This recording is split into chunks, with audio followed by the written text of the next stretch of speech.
ঢাকাইয়া সিনেমার জনপ্রিয় অভিনেত্রী অপু বিশ্বাসকে ঘিরে নতুন করে শুরু হয়েছে দ্বিতীয় বিয়ের গুঞ্জন।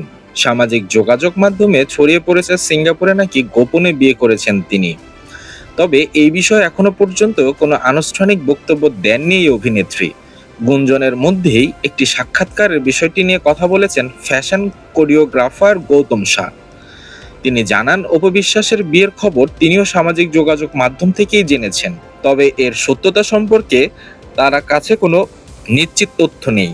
গৌতম শাহ বলেন, খবরটি সত্যি হলে তিনি অপু বিশ্বাসকে শুভেচ্ছা জানাবেন, আর যদি এটি শুধু গুঞ্জন হয় তাতেও অবাক হওয়ার কিছু নেই।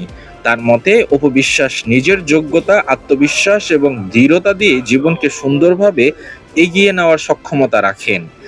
এই সাক্ষাৎকারে তিনি আরও দাবি করেন, সাকিব খানের সঙ্গে বিচ্ছেদের পর অপু বিশ্বাস মানসিকভাবে কঠিন সময়ের মধ্যে দিয়ে গিয়েছিলেন। এই সময়ে তিনি অভিনেত্রীর পাশে ছিলেন এবং নিয়মিত কথা বলে তাকে স্বাভাবিক জীবনে ফিরে আসার উৎসাহ দিয়েছেন।